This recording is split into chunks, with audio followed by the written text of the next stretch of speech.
Bismillahirrahmanirrahim. Makruhatus sholat. Dalam hal ini kaidah umum kaidah umum tentang hal-hal yang dimakruhkan sholat adalah setiap hal-hal yang disunnahkan ketika kita mengerjakan sholat, bila ditinggalkan maka hukumnya adalah makruh. Jadi seperti membaca surat setelah Al-Fatihah itu hukumnya adalah sunnah, maka kalau ditinggalkan hukumnya makruh. Membaca doa iftitah setelah takbir itu hukumnya sunnah, maka kalau ditinggalkan hukumnya makruh. Membaca subhana rabbiyal azim wa bihamdi ketika ruku', begitu juga membaca subhana rabbiyal a'la, itu disunahkan dalam sholat. Kalau ditinggalkan maka hukumnya makruh. Ini kaidah secara umum. Cuma di sana ada beberapa penambahan hal-hal yang dimakruhkan ketika kita mengerjakan sholat.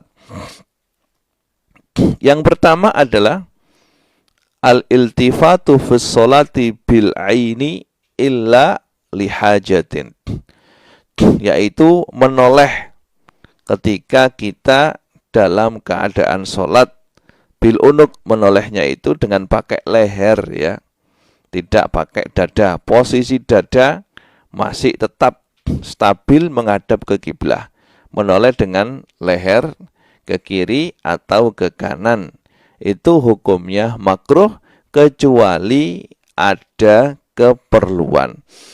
Dalam sebuah hadis yang diriwayatkan oleh Imam Abu Dawud dan yang lainnya, bahwasanya baginda Rasulullah Shallallahu Alaihi Wasallam telah bersabda, la yazalullahu azza wa jalla muqbilan alal abdi fi salatihi ma lam yaltafit faida iltafata in sarafa anhu.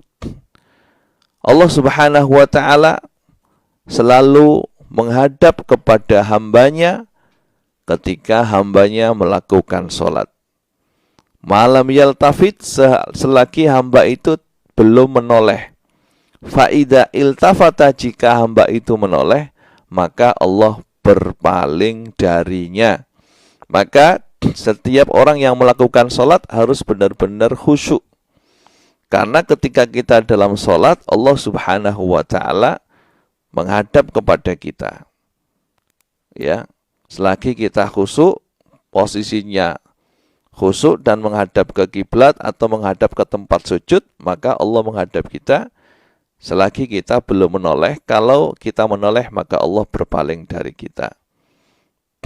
Dan Rasulullah Shallallahu Alaihi Wasallam juga menerangkan dalam hadis lain, ya, yang diriwayatkan oleh Imam Bukhari, iltifat adalah ihtilasun yahtalisuhu syaitan min sholatil abdi.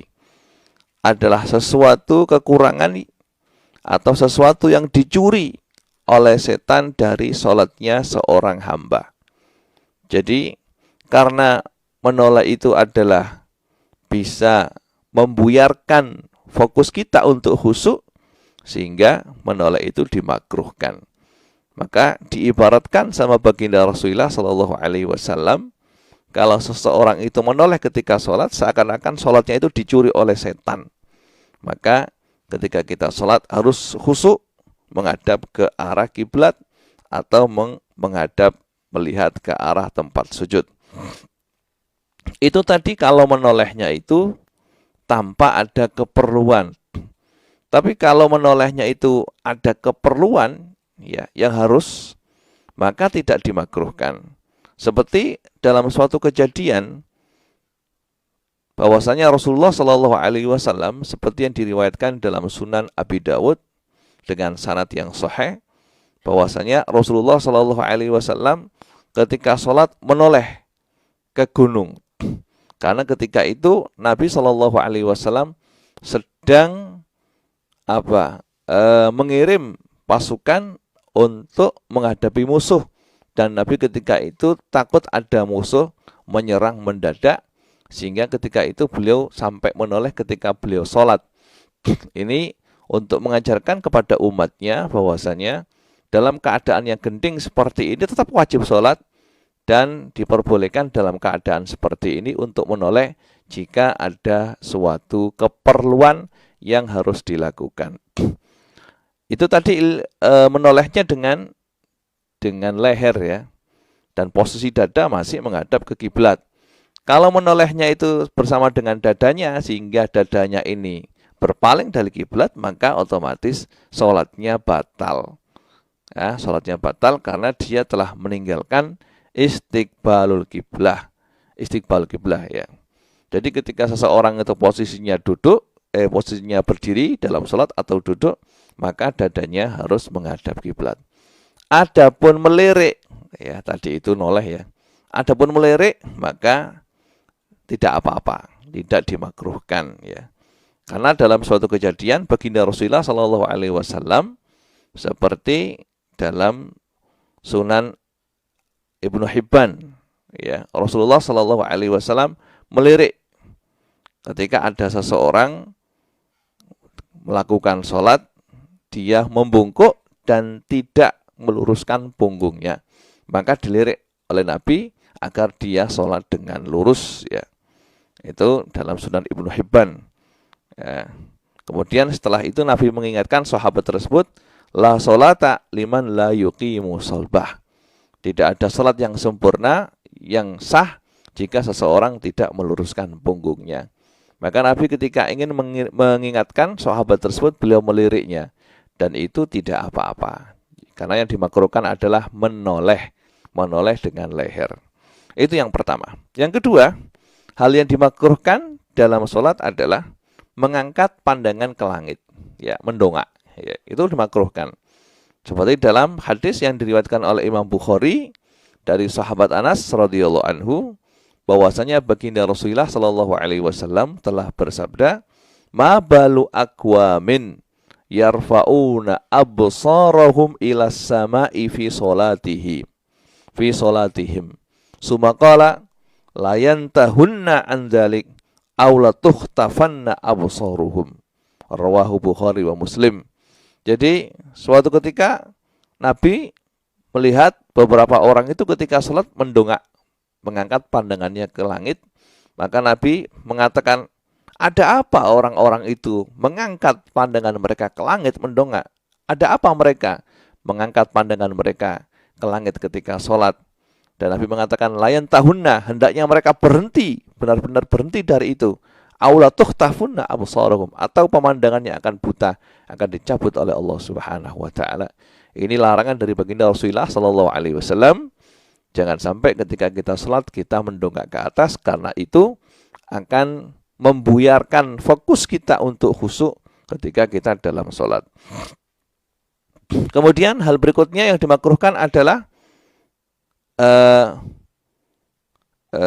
kafu sya'ri, yaitu naleni kelambi, atau bahasa Indonesianya itu mengikat gamisnya, atau mengikat bajunya, atau mengikat rambutnya. Ya.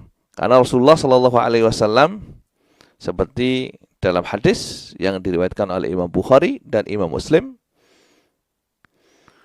umirtu an asjuda ala sab'ati a'dhumin. Saya diperintahkan oleh Allah Subhanahu wa taala untuk sujud di atas 7 tulang, yaitu jidat atau 7 anggota jidat, kemudian kedua telapak tangan, kedua lutut, kemudian kedua kaki, 7 anggota. Wala akufu thauban wala sya'ron, dan saya tidak akan menaleni atau jadi mengikat baju saya, dan tidak akan mengikat rambut saja saya. Ya dibiarkan terurai gitu saja, karena kalau diikat itu nanti akan mengganggu konsentrasi ketika kita sholat. Jadi biarkan terurai bajunya sehingga mudah untuk dia bergerak, ya, sehingga dia tetap bisa fokus untuk khusyuk dalam sholat, dan kekhusyuannya tidak terpecah. Kemudian hal lain yang dimakruhkan ketika kita sedang melakukan sholat adalah as-sholatu inda hadrati ta'amin tatuku nafsuhu ilaih, yaitu sholat di depan makanan yang dia merasa lapar dan kepingin makan. Karena itu akan membuyarkan konsentrasi dia untuk bisa khusyuk. Sehingga dalam hadis yang diriwayatkan oleh Imam Bukhari dan Imam Muslim, Rasulullah Shallallahu Alaihi Wasallam bersabda, "Idza wudhi'a asya'u ahadikum wa uqimatis sholatu fabda'u bil asya' wala ya'jal hatta yafrugha minhu." Yang artinya jika makanan malam telah diletakkan dan telah dikomati untuk melakukan sholat, maka makanlah dulu. Fabda'u bil asya', makan dulu. Wala ya'jal, dan jangan tergesa-gesa. Hatta yafrugha minhu, sehingga selesai rampung makan. Jadi Nabi menganjurkan kalau kita dalam keadaan lapar, kepingin makan, dan makanannya sudah siap, maka hendaknya kita mendahulukan makan dahulu. Sehingga nantinya kita sholat dalam keadaan khusyuk sudah. Ya, sudah tidak ada keinginan lagi untuk makan. Karena sholat itu harus kita kerjakan dengan benar-benar fokus khusyuk ya. Sehingga segala sesuatu yang membuyarkan konsentrasi khusyuk itu harus kita hindari. Maka Nabi mengatakan, kalau engkau wahai sahabatku dalam keadaan lapar, kepingin makan, kemudian makanan sudah siap, ya makan dulu. Dan jangan tergesa-gesa, layak jal, jangan tergesa-gesa. Biar makannya itu bisa sempurna, setelah makan selesai, baru kita melakukan sholat.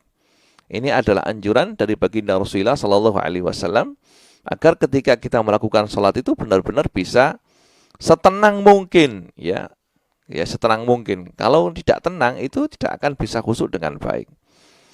Yang berikutnya adalah sholat dengan menahan kencing atau beol. Ya, seperti dalam hadis yang diriwayatkan oleh Imam Muslim, la sholata bihadrati ta'amin wala huwa yudafi'uhu al-akhbathani.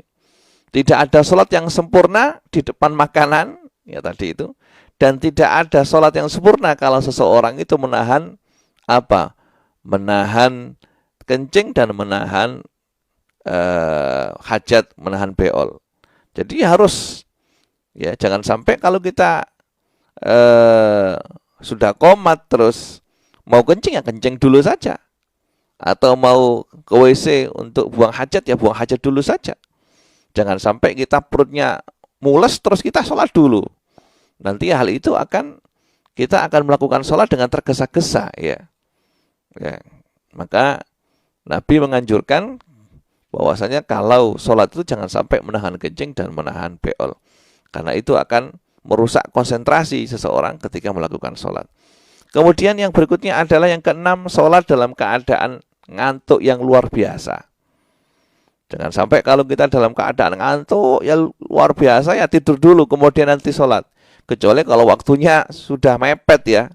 Makanya kita ini sebagai seorang muslim, sebelum datang waktu sholat itu sudah benar-benar mempersiapkan diri untuk sholat. Sehingga ketika datang adzan, itu kita sudah selesai dari segala bentuk kepentingan dan pekerjaan. Sehingga kita masuk ke sholat kita dalam keadaan tenang dan bisa konsentrasi sepenuhnya. Karena sholat itu adalah penghubung kita kepada Allah Subhanahu wa Ta'ala, Sang Khalik, bentuk pengabdian kita kepada Allah Subhanahu wa Ta'ala. Kalau sholatnya baik, maka segala tingkah laku seseorang akan baik juga. Ya. Karena dalam Al-Quran, inna sholata tanha anil fakhsya'i wal munkar. Maka ketika seseorang itu dalam keadaan yang ngantuk luar biasa, maka makruh baginya untuk melakukan sholat. Ya, seperti dalam sebuah hadis yang diriwayatkan oleh Imam Bukhari dan Imam Muslim dari Ummul Mukminin Aisyah radhiyallahu anha, qalat qala Rasulullah sallallahu alaihi wasallam, idza na'asa ahadukum wa huwa yusalli falyarqud hatta yadhhaba anhu an-naum. Jika seseorang di antara kamu sangat ngantuk dan ia ingin sholat, maka hendaklah tidur dulu. Hatta yadhhaba anhu an-naum, sehingga ngantuknya hilang. Fa inna ahadakum idza shalla wa huwa na'isun, karena salah seorang dari engkau sekalian jika dia sholat dan dia itu na'is, ngantuk, la'allahu yadhhab yastaghfir fa yasubbu nafsahu. Dia tidak sadar, dia kepingin istighfar, kepingin minta ampunan, tapi dia mencaci dirinya sendiri karena tidak bisa konsen. Bagaimana orang yang bisa konsen kalau dia dalam keadaan ngantuk yang luar biasa, dalam keadaan ngantuk, dalam keadaan lapar, dalam keadaan menahan kentut, menahan kencing, atau dalam keadaan sangat sedih, juga jangan sholat dulu, ya, karena itu akan mengganggu konsentrasi. Ya. Kemudian hal berikutnya yang dimakruhkan adalah sholat di tempat-tempat berikut ini. Yang pertama, sholat fil hammam, sholat di dalam kamar mandi atau tempat mandi, ya, di dalam toilet, jangan, karena itu makruh, karena tidak bisa khusyuk, karena dikhawatirkan kena najis nanti. Atau fitorik, sholat di tengah jalan, karena tempat orang lalu lalang, ya, bikin kita tidak khusyuk, tidak bisa konsen. Awisuk, atau sholat di tengah pasar. Awil makbaroh, sholat di tengah-tengah kuburan. Awil kanisah, sholat di dalam gereja. Aumas balah, sholat di tempat sampah, karena akan mengganggu konsentrasi kita.